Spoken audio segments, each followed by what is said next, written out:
Gusto mo bang pabilisin ang internet mo gamit ang iyong high-tech na broadband? Kung gusto mong maintindihan kung paano bumilis ang iyong internet, ito na ang solusyon, ang Huawei P525S-65A o ang tinatawag din nating Black Mamba at White Mamba. Kung interesado ka sa video na to, panoorin mo hanggang matapos dahil malaki ang ibibilis ng iyong internet. Malakas din po siyang pumick up ng signal ng mga LTE, mapa Globe Smart dito. So lahat po ng signal, basta wireless, mas malakas po siyang pumick up compared dun sa mga ordinary broadband natin. Ang tawag naman po kapag ito ay kulay puti, tinatawag to na White Mamba. Pero parehas lang po siya ng specs. Ngayon, finisure ko po itong router na to or broadband na to dahil marami po nagtatanong paano daw po pabibilisin yung kanilang internet connection. Meron pa raw po bang solusyon kung mabagal yung internet connection nila or pumapalo lang ng 5 to 10 Mbps? Ang good news ko po, meron pong solusyon para mapabilis yung ating internet at i-combine yung signal at madoble. So, bago po natin i-discuss yun, ipakita ko muna po yung current price ng Black Mamba at White Mamba sa market ngayon. Makakabili po kayo nito sa may Lazada. Ang halaga po niya 6,980. Sa ano naman po, sa may Shopee, 5,500. Kaya lang mapansin nyo po, sold out na siya. Ibig sabihin talagang mabili po ito. At sa akin po, tested ko siya. Napakabilis po niya. Para lang po makita po natin yung current speed. Ang oras ko po ngayon is 11:30 PM. So mag-speed test po tayo gamit yung aking White Mamba. Tignan po natin kung gaano siya kabilis. Yung nakikita nyo po sa baba, kanina po nung critical hour, nag-speed test po ako. Ayan po yung mga band na ituturo ko mamaya sa inyo. So tignan po natin kung gaano kabilis papalo yung ating internet. Imagine, this is a Rocket SIM na 500 lang po ang halaga at walang capping. Pumapalo po siya ng 45 Mbps. At kapag critical hour po, pumapalo siya ng 39 Mbps. Upload po niya, pumapalo ng 42 Mbps. Para po kayong naka DSL fiber optics. Grabe po yung bilis. Pakita po natin yung interface. Let's proceed to our interface. Paano po tayo papasok sa ating White Mamba? So, isa-type po natin 192.168.8.1. Ito po yung itsura niya. And then, I'm going to enter my password. Login po tayo. Ipakita ko po yung isa sa feature na gustong-gusto ko sa kanya. So, meron po siyang sa basic settings ng Wi-Fi. Pwede po nating pag-combine yung 2.4 at saka yung 5 GHz. Pwede pong dalawa. Ibig sabihin, kaya po niya magpukol ng signal na 2.4 GHz at saka 5 GHz o yung tinatawag natin na ibig sabihin, yung 5G po kasi ginagamit to pang mga malakihan or video transfer file. Yung 2.4 naman po, ang kagandahan po nito, kahit na medyo malayo, tumatagos siya. Ibig sabihin, kaya niya magpukol ng dalawang signal sabay.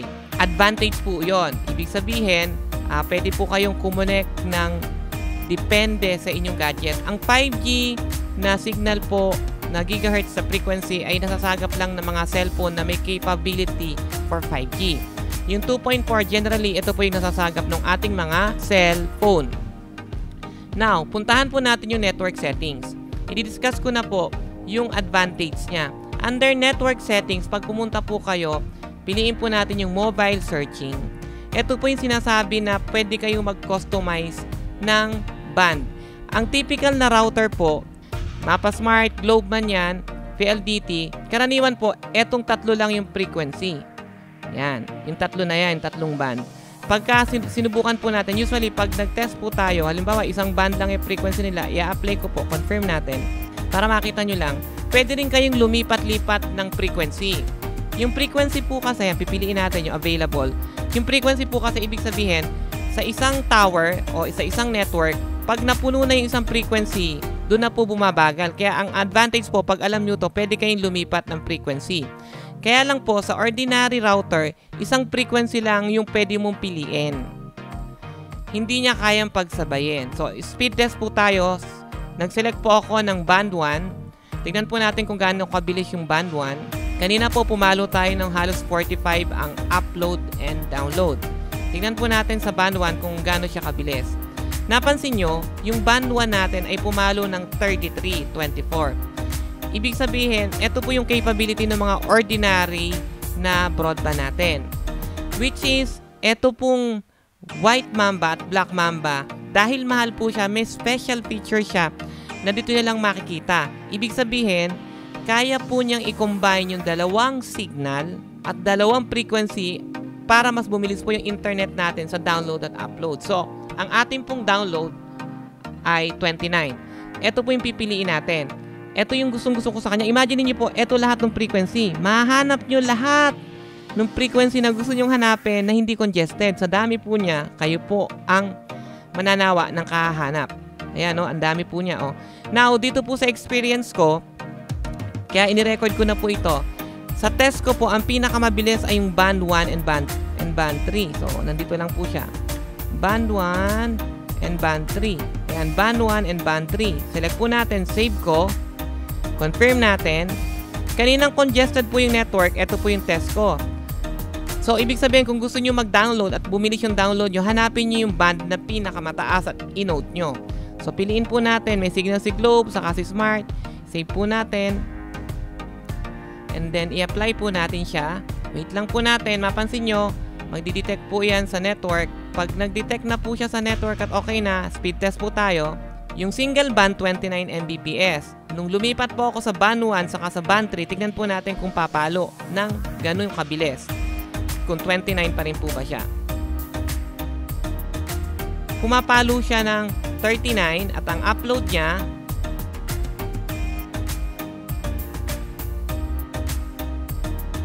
kaya tingnan nyo po, 39 Mbps. Now, lulundag po ako ng band 1 and 5. Subukan po natin yung ibang band. So, band 1 and 5. So, i-note po natin para makita na 39 pa rin, consistent. Tapos, ang upload po niya ay 40.20. Band 1 and 5. And then, save ko po, confirm. Apply lang po natin. Hahanap po siya ng signal na merong ganong frequency. Ito po yung na-test ko na malakas yung signal. Ang gamit ko po ay Rocket SIM. Pag nag-success na po siya, wait lang po tayo ng konti. And then, i-click po natin yung speed test. Download ko po ay 42.46 para dito sa frequency na to. 40.61. So, mas mabilis po yung band 1 and 5. Subukan naman po natin yung band 5, 1. Subukan po natin kung mabilis. Save natin. Confirm. Tapos maghahanap po siya ng network. Pero sa akin po sulit na yung speed na to. Actually para po ako naka-fiber.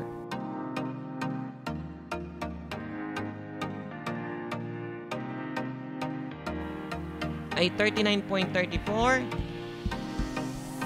At yung isa naman 42 yung download, upload 42.59. So yung band 3 and 5 naman, subukan natin yung combination na yun. Band 3 and 5. Band 3 and 5, save, confirm. Hahanap po siya ng network. Tingnan po natin. At least nakikita niyo po kung paano siya ginagawa.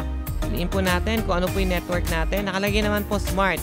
Pag forbidden, hindi po natin network yon. Now, yung Black Mamba at White Mamba ay pwede po natin gamitin kahit sa Globe po natin na LTE SIM card. So, hindi lang po siya dito magagamit sa smart kahit sa ibang network.